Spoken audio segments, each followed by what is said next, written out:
Coming up on Let's Talk Life with London.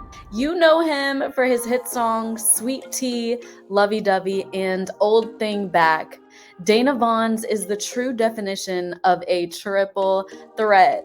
His music is the perfect blend of rhythmic sonics and dynamic lyricism. He's authentic to his unique sound that he works diligently to perfect with each project he releases. Dana is a visionary, so he's always looking for impactful ways to manifest what he imagines. And he is doing just that. He's here with us to share more about his work and his journey. I'm so excited to welcome Dana Vaughns to the show. Hi, Dana. Hey, how's it going? Good. How are you doing today? I'm doing well. I got me a cup of coffee right here too. So There you go. whatever you got for me, I'm ready for it. How's 2023 been so far? 2023 so far has been sweet. It's been awesome. It's been a lot of planning, Mm-hmm. and it's honestly been busy. It's been really Okay. busy. So no complaints. Really just balancing work, Yeah. rest, and not needing as much rest as I took last year. So I Okay. took a lot of rest last year. So this Yeah. year I actually really put out. So. Now it's like go time. It's like I've rested, I rejuvenated, let's go. Yep, yep. How about you? It's the same. I feel like last year was me just kind of like getting my footing. I moved to LA last year. So been here for a year and I just feel like last year was like, okay, let me ease into this thing. And then now it's like, all right, let's go. Let's get it. Mhm. I want to hear more about the music you've released. So take us back to you releasing Feelings in 2017, then Sweet Tea, which I love, in 2019, and then your new single, Old Thing Back. Take us through that process and how you released everything and why you released it in the timing that you did. Good question. So Feelings, first song ever dropped, 2017. Jesus, that's a long time ago. I was 19 at the time, and I wrote this song about literally, I feel like in life, I mean, some people are lucky just to have like one, uh, Hmm. maybe, but there's only a few people that, like you say, oh yeah, you love people, but you only got like maybe a one handful of like people that you actually really fall in love with in this world. Uh, Yeah. so my first quarter of my life, that love of mine, I wrote that song basically about her. Hmm. Before we were even together, before anything, I was freshly out of a group. I was trying to find my sound.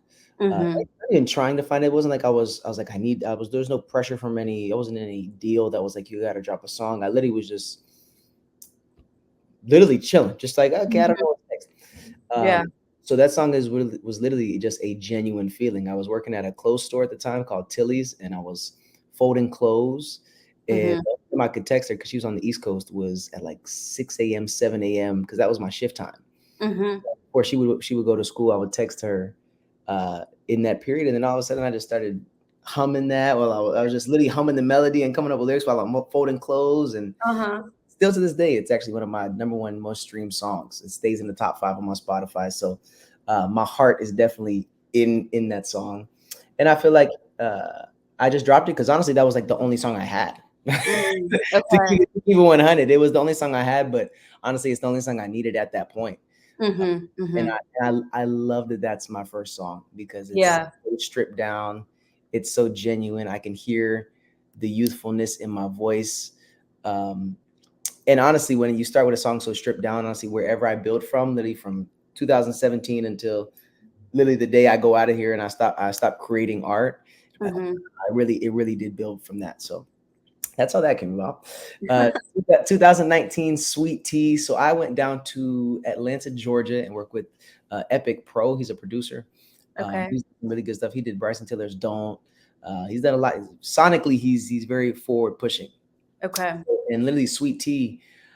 We came up with that song. We literally produced it, wrote it, recorded it all in a matter, I think, of like 3-4 hours. Literally, and Wow. we met that day. So we Wow. literally met, and it was funny because coming prior to the studio session, I stopped at Chick-fil-A and I got me a sweet tea, and I was like, I think that's going to be the name of the song. That's it. And I love that you went to the South to create that song anyways, because like that's Yeah. one thing. I'm from North Carolina, so like sweet tea is our thing. Oh yeah, oh yeah. Now sweet tea is fire. Yeah. But yeah, it just came about. Like we clicked immediately, and he started Mhm. playing this bass line. I was like, by the time I write honestly very very fast. Okay. So I think he was also shocked. Like by the time he was done with the bass line, I'm like, bro, the song is done. It's done. It's Yeah. done. And man, I love the record. It's a mid tempo song, but when you really get into it, it has such a liveliness about it. It's very flirtatious. It's very fun. Mhm. Uh, it's lighthearted. So I enjoy it. And for people who are really like my fans, and they always mention that one, like, nah, that sweet tea joint is fire though. Yeah. Truthfully, a lot of my songs they all come from me. They all inspired from what I know and see. Not Mhm. everything is, oh, like I'm not such like a this happened and I woke up and we talked for this. It's not like cookie cutter like that. Okay. It definitely is inspired. I only write about what I know. So, Mhm. Was there ever a time where you were creating music you thought people wanted to hear versus what you knew was authentic to you and what you wanted to create? um, hmm. Yes and no. I'll explain Mm. it. Sorry, I know I talk a lot, and I'm gonna keep it. No, you're fine. Um, so yeah, I mean, I think in the beginning of my music career as like honestly as a solo artist, feelings was super genuine. That wasn't me trying anything. I do believe when it came to songs like Underneath that I have that still's done well. Uh, Mhm. maybe what's another one? I don't know. In the beginning, not honestly songs that came out. I'm glad Mhm. they didn't come out because they weren't my sound. But in the Mm. beginning, Mhm. when people are suggesting things and saying this, they don't know what you actually carry inside. They're like, okay, well, this will work. So do what Right. works. And honestly, for me, my life has never been about do this, it's gonna work. Honestly, for me, when I do something that just works, Mhm. it's not special because I don't need that. For me, I have to do me. Some Mm. people they don't.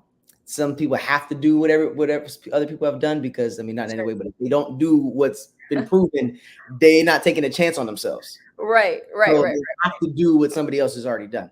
Mhm, In the mhm. beginning, none of those songs really came out.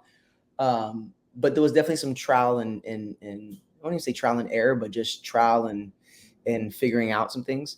Sure. But flip side, there was a time when I dropped music that I just wanted to hear. Mhm. Because when I make music, I really do. Uh, I'm thinking about the audience, but not in a place like I'm trying to please them. But I just understand my mission and my goal on this planet. So I always think about my listeners. But there was a time I dropped this project called Love So Different, my second EP. It was my last EP I dropped. I haven't dropped any like project since then. But I'll say that was a selfish project. It Mm. was selfish. I didn't think about my listener.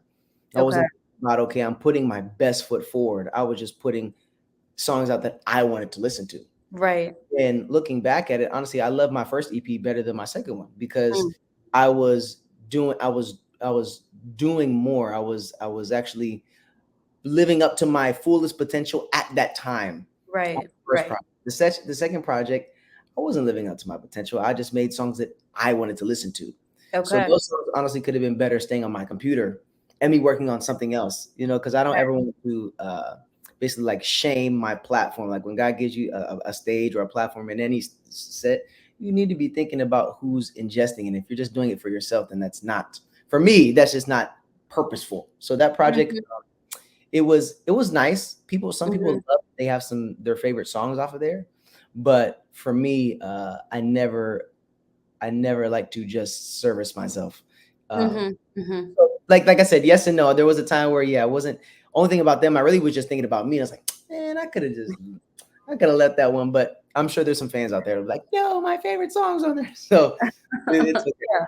okay. But I think that's a cool part of your process because if you would have never had that selfish moment where you released that, you would look back and be like, "Dang, I never had a time where I just released something that was for me, and Yeah. should I do it now? Is it too late? Is it, am I too far gone? So I think, staying authentic to yourself just in that moment, whether it be like whether you look back on it and you're like, oh, I Mhm. shouldn't have done that. At least you did it. At least you did Yeah. it. Was singing always a gift that you wanted to turn in to a career? I know a lot of people have things that they have ability or talent to do, but turning it into a career and making, taking your leap of faith and saying, you know what, I'm going to do this and I'm going to turn it into a livelihood. Has that always been a thought for you? No, honestly, Mm, it was the total opposite. okay. Um, I never grew up saying I was going to be a singer, a touring artist, a recording artist, and none of that stuff. I actually was scared to sing for a Mm, long period of my life. Like legit mhm, scared. I didn't do it in the shower for fun. I didn't necessarily sing in the car with my parents as an activity. It was mhm, just something I never really did. mhm, But life just kept bringing opportunities to me for to sing. And mhm, all right, there's something with this thing. There's a reason God wants me to sing. I mhm, might not want to sing, but mhm, there's something He's gonna do for me and for people through me singing. mhm, mhm. So, as I've just gotten older, I've got over the hump that I didn't want to do it. Um, Okay. because now I love it. I literally love the art of singing and all that stuff. But Mhm, I just realized there are honestly some talents and some things, abilities that we have that you don't necessarily want to do, but you've been given to work them. So the moment I realized, okay, I have to work this gift. I have this ability. It's like it's mm, dormant if I don't work on it. yeah, Just I don't enjoy it now. Trust me, I also don't. I'm thinking personally, I don't like doing things I'm not good at. mm, So because I didn't know I was good at singing, I didn't want to do it because I was I like, see. I'm not good at this. So I don't. Mhm. Why do I want to do that? Right, right.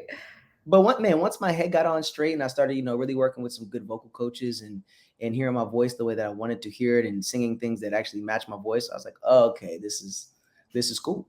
This So is it. When yeah. was that shift for you? Like, around what age? And, Mm. like, was it a moment that happened and you were like, "All right, I'm just gonna do this," or, like, what was that shift? The biggest shift was when I started working with there's a vocal coach called Tim Carter. Okay. So once I really met up with him, this was on the tail end. I was in a boy group, and we started working with him at the last like 6 to 8 months of our membership band. How would you call that? Our embandment.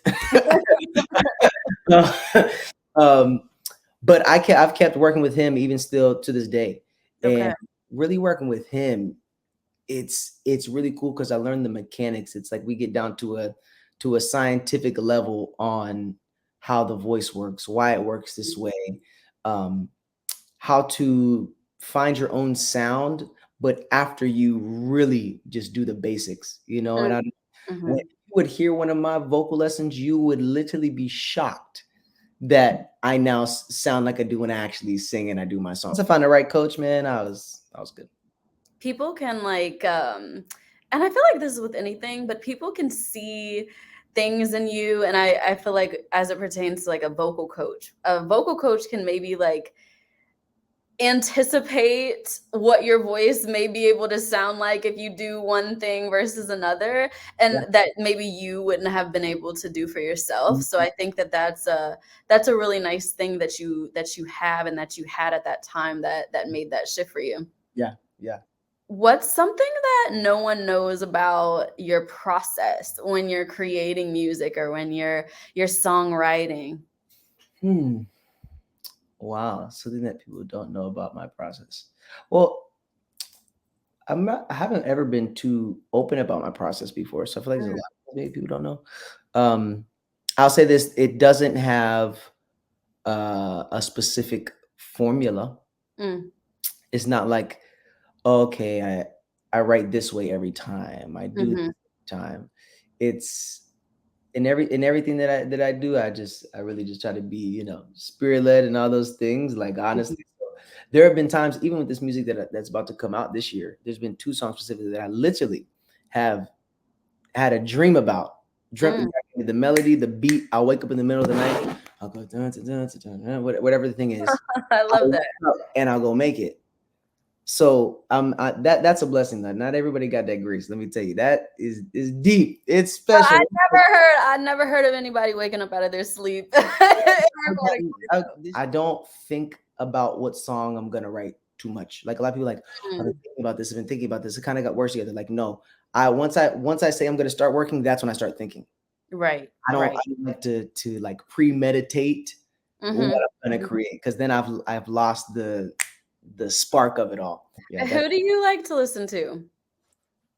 that's tough. Any week you maybe hear me listen, like Marvin Gaye. Love Okay. Marvin Gaye. Um, I will always throw in some Usher here and there. Mhm. Um, these are like basic answers. There's nobody new, but No, that's unique to you, and I think it's almost kind of like, this just came to me, and this is definitely for some people watching this, even yourself. But mhm, when you are trying to stay on in your path, in your lane, mm, you cannot continue to ingest so many other things. yeah. Everything That's we say and the way that we live is, it's all a product of what we've ingested. mhm. So if I'm continually ingesting other people's music, then when I go to create mine, it's just going to be a mix of everything I've heard. That's good. All Yeah. I listen to is myself, legends, or silence. Mhm, What I come up with is going to be genuine for me. I really mhm, don't like to be inspired from other people, not because I don't enjoy other people's stuff, but I have something unique that I have to give, and it's still not even fully articulated yet. So as mhm, mhm. I'm really working on, getting myself to its purest form, Right. sonic, I can't ingest other people's stuff, because then I'll think what I'm doing is purely me, when no, that's a mix of Chris Brown and Alicia Keys and Mhm. Lucky Day and all. I don't want to do that, and it'll just happen subconsciously. Right, Suddenly, right. suddenly you'll use a melody and somebody else will do. I'm my boy Mike River. He's a great artist. Mhm. Calls me the melody police. Like I'll hear the song and I'm literally like, no, I've heard that before. They Yeah, did, I did that there, and right, they might not even realize it, but what you're listening to just turns into your DNA, you know. right, right, And so I'm really on this path that, I want to always present myself, because I want people to know that they're getting me and my right. experience, and they listen to me, and not me taking somebody else's stuff and forming it in a way that you don't know Mhm. where I got it from. So Right, and yeah, if you're building something out there, stick to your stuff to get inspiration, but don't what do I say? Don't ingest creativity without a goal, without a plan. Mhm, Don't just mhm. be loosely unfocused taking things in, because then you'll mix yourself up with what they got going. Yeah. No, I love that because it helps you too from comparing your career and not only just your music, but like your accomplishments and your long-term goals and your purpose, what God wants you to do with others. It's so easy, I think, when you're not focused like you are, like you're saying you are on just you and what you're building. It's so easy to have like these wandering eyes looking at what everybody else is doing, listening to what everybody else is doing, and like you said, ingesting all of this stuff and all of this noise. It's so easy to go down this like this rabbit hole of just compare. Oh, I'm doing this, I've been doing this for so many years, why am I not doing this, why am I not there, why am I not getting this award? So Yeah, I think what you're saying is like helping you to stay grounded and rooted so you're not going down that rabbit hole too. yeah, yeah. What do you want listeners to know about you through your music? We touched on this a little bit earlier, but just a little bit deeper. Like, what do you want them to know about you? What I want them to know about me is that I'm creating literally an atmosphere of freedom for them. Mm, Truthfully, like when you listen to my music, know that this is, like I said, this is not something that I've been plotting and planning on, or that I grew up in some singing family, or I imagine myself being on these stages and doing things and being on shows since I've been young. Literally, I just knew something great was always meant for me. mhm, And what you're getting is literally through me just being humble and submitted to what God wants me to do. And I'm just so thankful that it is some of the dopest stuff in the world. Like honestly, like there's a lot of, I'm always honored, truthfully, that like, you know, being in entertainment and being in front of cameras and being asked questions, you know, all that stuff is we put it on such a pedestal, and I really am honored to have it. So when they get it, man, you're literally, I'm literally just as surprised and shocked as Right. somebody hearing it. Like, so Right. I love listening to my stuff. I'm like, yo, fool, you didn't want to sing. Like you did dance, but you never Uh-huh. anything about this. Is it scary being so vulnerable with your lyrics? I mean, I can imagine it's like you create one song and it is like a direct reflection of what you're going through. Then you create a different song and it might not be exactly what you're going through, but maybe like you heard your friend go through it or whatever. Mhm. Is it a little scary being so open with your lyrics? I definitely think it can be. Mhm. There's a level of openness that I just haven't even reached yet. Like Mm. I'm telling you, like I know how to articulate things. I love words. I love Mhm. painting a story. I love Mhm. um I love like dimensional writing. As I continue to grow, um, you know, maybe it will get more plain, but I'm really, like I said, I'm in the business of creating really moments in time, like a Michael Jackson did. You know what I'm saying? Yeah. Michael Jackson did. You don't really hear any songs of his where he's that vulnerable. But I Right. guarantee you, the songs they were very vulnerable and real to him. But he Right. painted it in a way that it was a smooth criminal, or he painted it in a Billie Jean, or he Right. painted it. You know what I'm saying? Like there, when you get to the nitty gritty of it, you look like, oh wow, so he made That's such what a he was talking about. talking about. You know what I'm saying? So it's kind of that. Good question. You're Good question. thank you. Yeah. You are very vocal about sharing your faith, which I think is amazing, especially given that you are unapologetic about making R&B music. Yeah. Has there ever been a time where that has been a confliction where it's like, "Oh, I love God. I am a Christian, Mhm. but maybe other people will think whatever, you know, because I'm making whatever," you know? Yeah, that's a good question. Honestly, no, I haven't. I've never hindered myself from making certain music because of that. Mhm.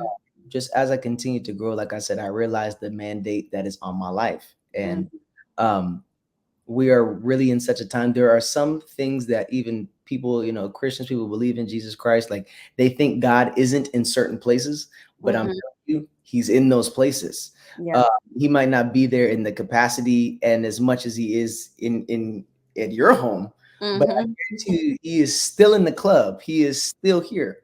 Right, And right. and God is doing something in this time where He's reaching people that thought couldn't be reached. And Mhm. there's a lot of people who don't really experience God's love for them because they think that if they're not living a certain way, that oh, God doesn't meet me here. Said, I God, think more people need to see examples of us, you know, being in the industry and being unapologetic about what we create, but also, like you said, respecting God and respecting what He wants us to do. But it's like you said, we can be anywhere as long as we're in the room. He's here. So the industry is really hard. There's a lot of no's. There's a lot more no's than yeses. What keeps you going when you are discouraged or when things may not be looking like how you want them to look?